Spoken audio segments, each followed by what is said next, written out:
샬롬. 오늘도 복되고 좋은 날이 밝았습니다.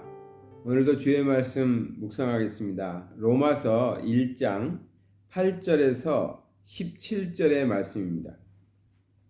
먼저 내가 예수 그리스도로 말미암아 너희 모든 사람에 관하여 내 하나님께 감사함은 너희 믿음이 온 세상에 전파됨이로라. 내가 그의 아들의 복음 안에서 내 심령으로 섬기는 하나님이 나의 증인이 되시거니와 항상 내 기도에 쉬지 않고 너희를 말하며 어떻게 하든지 이제 하나님의 뜻 안에서 너희에게로 나아갈 좋은 길 얻기를 구하노라.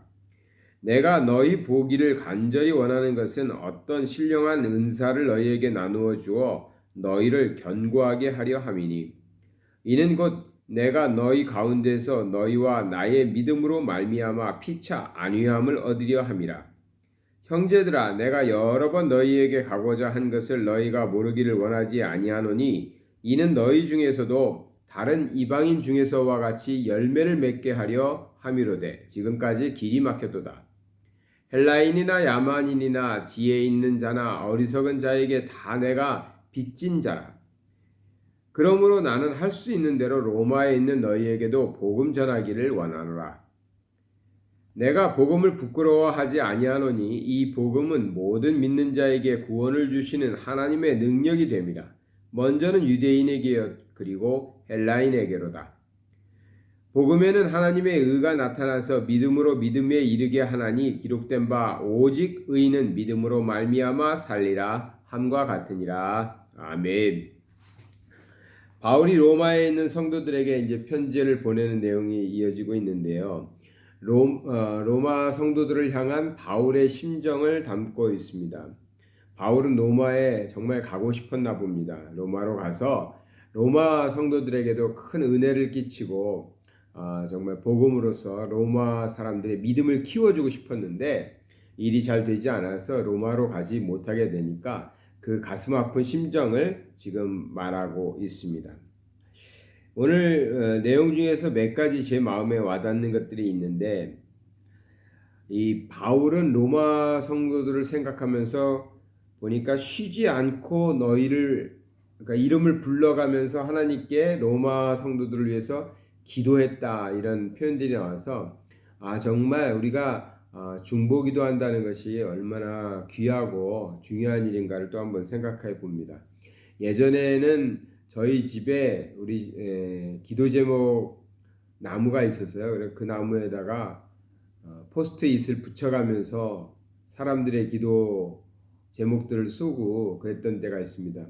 물론 그때는 이제 우리 아이들이 대학을 들어갈 때라서 우리 아이들의 기도 제목도 있고 그래서 기도하기 시작하면서 중보기도를 요청하고 했던 분들의 사실은 기도 부탁을 받으면 예 알겠습니다 기도하겠습니다 하지만 그게 순간적으로 그렇게 자꾸 생각나지 않거든요. 그래서 이제 벽 한쪽 면에다가 써붙이기 시작하고 이제 오가면서 볼 때마다 기도하던 때가 있었습니다. 그때 참 열심히 기도하고 응답도 참 많이 받았다는 기억이 있네요.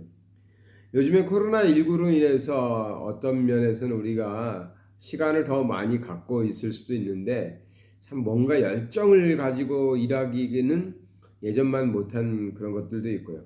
근데 제가 새벽에도 잠을 자주 깨고 또 밤에도 자주 깨는데 그때마다 짧게라도 또 기도하고 또 이렇게 창밖을 보면서 코로나19가 빨리 끝나서 이 코타키나바루에 살고 있는 사람들도 좀 상황이 좋아졌으면 하는 마음으로 밤에도 낮에도 창만 바라보면 기도를 많이 하는데 어찌됐든 오늘 보니까 바울은 로마에 있는 사람들을 생각하면서 참 하나님께 이름을 불러가면서 기도했다. 이 말이 또 이렇게 와닿네요. 바울이 오늘 본문에 보면 제가 이제 기억하고 싶은 것이 몇 가지 있는데 바울이 이런 말을 합니다. 뭐냐면 바울은 이방인들에게 복음을 전하기 위해서 하나님께서 선택한 사도다, 제자다 이렇게 말하고 있잖아요. 근데 여기 보니까 14절을 보겠습니다. 헬라인이나 야만인이나 지혜 있는 자나 어리석은 자에게 다 내가 빚진 자라 이렇게 표현하고 있어요. 요즘에는 이렇게 쓰면 안 되겠죠. 요즘에는 야만인이다 뭐 이렇게 표현하면 아마 문제될 겁니다. 근데 성경에는 그 당시의 문화로 보면 헬라 문화 속에서 살고 있었던 로마 사람들 중심에 그 헬라 사람들은 굉장히 좀 지혜도 있고 지식도 있고 뭐 학문도 많이 배운 사람들이고 그 외 종족들은 좀 야만인이다라고 취급을 받았던 뭐 그런 시대니까 이렇게 표현했겠죠. 어찌됐든 간에 로마에 속한 사람들이나 아니면 식민지에서 살고 있는 사람들이나 지혜 있는 사람이든 어리석은 자든 어떤 자 내가 그들에게 어떻다 다 빚졌다 빚진 자다. 이 빚은 우리 성도님들은 뭐 다 아시겠지만 무슨 빚이겠어요? 복음의 빚이요 사랑의 빚이겠죠. 사람한테 진짜 바울이 헬라인이나 이런 사람들한테 빚을 졌을까? 아니겠죠. 하나님한테 받은 사랑을 그들에게 전해줘야 되는 몫이 있다라는 거죠. 예수님께서도 우리에게 말씀하실 때 너희가 거저 받았으니 거저 주라고 그러잖아요. 그러니까 하나님께서 우리에게 주실 때 야 내가 너에게도 거저 주니까 너도 가서 거저 줘야 돼. 그러니까 그것이 이제 빚이라는 거예요. 사실은 우리가 사람한테 빚졌다라고 할 때 그 빚이라는 건 정말 우리가 사람한테 가서 무슨 돈을 빌려오고 무슨 은혜를 받고 뭐 그런 건 아니잖아요. 하나님한테 받은 사랑을 세상 사람들에게 전해야 되는 것. 하나님께서 우리를 구원하신 것을 우리도 복음을 전해서 세상 사람들이 구원받을 수 있도록 해주는 것. 그것을 가리켜서 빚진 자다 이렇게 바울은 지금 얘기하고 있습니다. 우리가 사람을 대할 때 우리 주변의 사람들을 볼 때 이 마음을 좀 가져야 됩니다. 적어도 예수님을 모르고 살아가는 사람들을 보면 미안해해야 돼요. 빚진 마음이 있어야 돼요. 우리가 잘나서 예수 믿었나요? 우리가 무슨 능력이 있어서 아니면 우리는 대가를 지불하고 예수를 믿었나요? 나 예수 믿느니라고 돈 많이 썼습니다. 이런 사람 없잖아요. 예수 믿느라고 저 정말 희생 많이 했습니다. 이런 사람 없잖아요. 예수 믿게 되기까지는 거저받은 거예요. 예수 믿고 나서 주를 위해서 열심히 살면서 핍박도 받고 고난도 당할 수는 있지만 예수 믿게 된 것, 즉 구원받게 되는 그때까지는 하나님의 은혜죠. 하나님의 은혜로 받았죠. 그러니까 우리 주변에서 믿지 않는 사람, 아직도 하나님을 모르는 사람을 보면 여기 본문에서 말하는 것처럼 빚진 자의 마음을 지금 가지고 그들을 대해야 됩니다. 15절에도 그러므로 나는 할 수 있는 대로 로마에 있는 너희에게도 복음 전하기를 원한다. 그러니까 우리의 마음은 어때야 돼요? 아직 연약한 사람들, 하나님을 모르는 사람들에게 어떻게든 우리가 할 수 있는 대로 복음을 전하고 예수를 증거하려고 하는 그 마음이 이 안에 가득 차 있어야 됩니다. 가득 차 있어야 돼요. 성도들은 서로 신앙을 갖고 있는 성도들은 모여서 성도의 교제를 나누죠. 그런데 성도의 교제만 나누고 있으면 되겠어요? 아니란 말이에요. 나가서 믿지 않는 사람들도 만나야 돼요. 저희 어머님은 평생을 하나님을 섬기고 교회를 섬기셨는데 어느 순간 어머니는 전도를 얼마나 하셨어요? 물어보니까 전도를 그렇게 많이 못했어요. 가만히 보니까 어머니는 항상 교회에서 사셨어요. 교회 안에서 봉사하시고 교회 성도들과 함께하면서 평생을 살아오셨어요. 즉 믿지 않는 사람들을 만날 기회가 별로 없었던 거죠. 그러니까 믿지 않는 사람을 만나야 복음을 전하는데 저희 어머님이 시골에서 목회를 하시고 이제 올라오셔서 아버지 돌아가시고 난 다음에 자유롭게 되니까 복지관에서 운동을 하시러 이제 복지관을 다니셨는데 그제서야 복지관에 가보니까 거기에 예수 안 믿는 사람들이 많은 거야. 예수 안 믿는 사람들을 만나게 된 거죠. 예수 안 믿는 사람과 친구도 되고 그러면서 전도를 하신 거예요. 믿지 않는 사람을 만나니까. 그러니까 교회 안에서 우리가 봉사하고 교회 안에서 성도 간의 교제를 나누는 건 너무나 아름답고 좋죠. 우리의 믿음을 서로 복돋아 줄 수도 있고요. 그러나 그것만 하고 있으면 절대 우리는 빚진 자의 심정으로 이 빚을 갚을 길이 없어요. 왜? 우리는 다 예수 믿고 있으니까. 그러니까 세상에 나가서 믿지 않는 사람들 만나는 것을 즐겨하셔야 돼요. 교회에서는 믿는 사람들끼리 잘 지내고 믿는 사람들끼리 모여서 기도하고 믿는 사람들끼리 열심히 봉사하라고 그렇게 말하는 교회도 있겠지만 저는 그렇게 해가지고는 안 된다고 생각해요. 또 믿음이 연약한데 믿지 않는 사람들 만나면 그 믿음마저도 흔들려서 믿음을 잃을 수 있으니까 전도는 나중에 해라. 믿지 않는 사람들과의 교제는 나중에 해라. 이렇게 가르치는 경우도 있는데 그러지 않아요. 제 생각엔 그렇지 않습니다. 우리는 나가서 싸워야 되는 거예요. 그래야 우리의 믿음도 강해져요. 그런 의미에서 우리가 믿지 않는 사람들을 보면 빚진 마음을 가지고 빚진 마음은 뭐 어떻게 나타나겠어?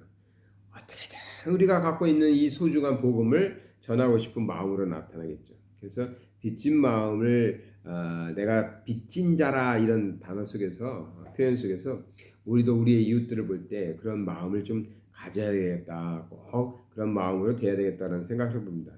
그리고 또 한 가지만 더 보면 16절이죠. 내가 복음을 부끄러워하지 아니하노니 이 복음은 모든 믿는 자에게 구원을 주시는 하나님의 능력이라. 복음을 부끄러워하지 않는다. 당시에 바울의 시대 초대교회 당시에는 복음을 부끄러워하지 않는다는 것은 아마 이런 의미였을 거예요. 복음을 전하면은 굉장한 핍박이 있었죠. 복음을 전하면은 잡혀서 감옥에 가기도 하고 사자굴에 던져지기도 하고 이런 것입니다. 그러니까 여기서 부끄럽다라고 말하는 건 우리말의 부끄러움이 아니라 두려워하는 거겠죠. 내가 복음을 전하다 잘못될 수도 있으니까 복음을 전하다가 감옥 갈 수도 있고 목숨을 잃을 수도 있으니까 복음을 부끄러워하지 않는다라는 표현은 아마 그 당시로서는 복음 전하는 것을 두려워하지 않는다. 복음 전할 때 내가 핍박받게 되고 목숨을 잃게 되는 것을 두려워하지 않는다라는 의미의 부끄러워하지 않는다는 것입니다. 근데 오늘날에는 우리를 뭐 그렇게 복음 전한다고 핍박받고 감옥에 가거나 그러진 않죠. 앞으로 그런 세상이 올 수도 있습니다.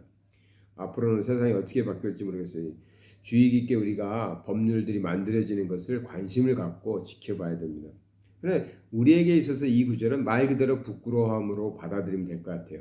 우리가 복음을 증거하고 성경 말씀을 가지고 사람들과 나누고 믿지 않는 사람들에게도 들려주려고 할 때 우리 마음속에서 주저하는 마음, 어제도 말씀드렸지만 주저하는 마음, 망설이는 마음, 또 상대방이 어떻게 받아들일까, 거북해하진 않을까, 싫어하진 않을까 이런 마음들이 있는데 부끄러워하지 말아야 된다는 겁니다. 왜요? 이 복음은 다른 게 아니거든. 이 복음은 믿지 않는 사람들에게 가면 그들을 변화시켜서 구원받게 하는 것이거든요. 살게 하는 것이거든요. 또 믿는 자들에게는 이 말씀으로 더욱더 예수님다워지고 예수님 자녀답게 변화되는 성화돼가는 그러한 말씀이거든요. 그러니까 이것을 부끄러워하거나 주저할 필요 없습니다. 뭐 우리가 잘 만들어서 잘 포장을 해서 좋은 선물로 믿지 않는 사람에게 이 복음을 전달해야 될 지혜는 필요합니다. 무작정 뭐 내 마음대로 해가지고 되는 건 아니고 정말 잘 사람이 받을 때 내용물도 중요하지만 그 포장도 중요하잖아요. 그래서 우리가 포장지로 예쁘게 포장도 하는 것처럼 우리가 이 복음을 정말 받는 사람이 받아들이기 좋게 또 거부감 없이 기쁜 마음으로 우리가 잘 만들어가지고 잘 포장을 해가지고 예쁘게 해가지고 전달해주는 지혜는 필요합니다.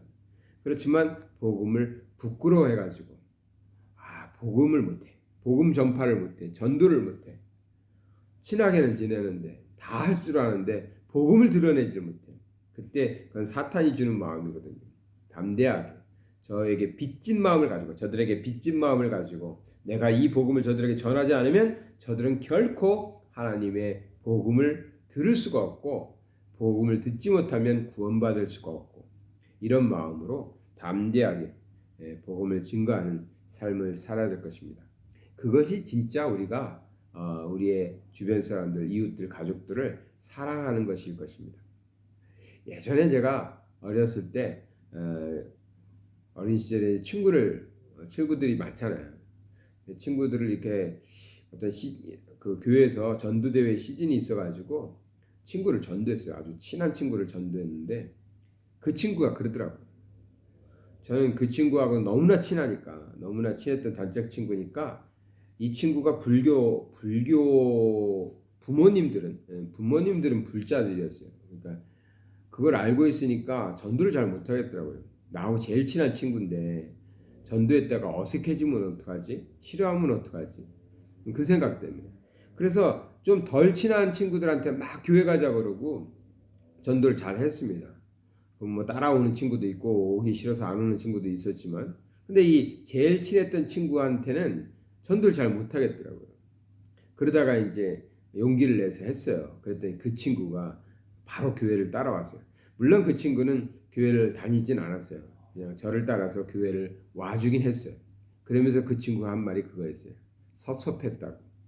너가 교회 열심히 다니는 것도 알고 우리 반에서 뭐 기독교 하면 다 너 얘기를 했는데 그리고 너가 또 다른 친구들한테 교회 가자고 하는 것도 내가 많이 봤는데 왜 나는 너하고 제일 친했는데 나한테는 너가 그렇게 자랑하고 너가 좋아하는 예수님에 대해서 또 교회에 대해서 초청하지 않았니? 하고 얘기한 거예요. 물론 그 친구는 부모님 신앙 때문에 그랬는지 그 이후에도 교회는 다니지 않았어요. 지금은 어떤지 모르겠지만 그렇지만 저는 충격을 받았어요. 내가 제일 친한 친구는 나에게 자기에게 복음을 전하지 않았다고 해서 섭섭한 거였어요. 저는 복음을 전했다가 어색해지면 어떡할까 하는 인간적인 걱정을 했었는데 그런 경험이 있네요. 우리가 정말 우리의 이웃을 사랑한다면 우리의 가족들을 사랑한다면 가장 좋은 선물을 담대하게 전해주시기 바랍니다. 그것이 무엇인지 다 아시죠? 예수 그리스도 복음을 전하셔야 됩니다. 기도하겠습니다. 사랑의 하나님 아버지 감사를 드립니다. 오늘 바울이 로마의 성도들을 생각하면서 안타까운 마음 가지고 정말 만나고 싶고 위로해주고 싶어 했던 그 마음 우리도 다른 사람들을 생각할 때 그러한 정말 아버지 애통하는 마음이 있게 하여 주시옵소서. 뿐만 아니라 바울이 고백합니다. 빚진 자의 심정을 가지고 복음을 담대히 전한다고 부끄러워하지 아니하고 모든 이들에게 나아가서 복음 전하는 일을 하겠노라고 바울은 또 그렇게 하고 우리들에게 가르쳐주고 있습니다. 우리 또한 주님 말씀 붙잡고 살아갈 때 먼저 믿어 싸우니 담대하게 아버지 하나님의 말씀 붙잡고 나아가서 이 귀한 복음 이 세상 사람들에게 잘 전달할 수 있도록 인도하여 주시옵소서. 오늘 하루를 살아갈 때 정말 믿지 않는 사람들 많이 만나게 해 주시옵소서. 믿지 않는 사람들, 하나님을 모르는 사람들 만날 때마다 두려워하지 않고 걱정하지 않고 담대하게 예수 증거하면서 살게 하여 주시옵소서. 예수 그리스도의 이름 받들어 기도드리나이다. 아멘.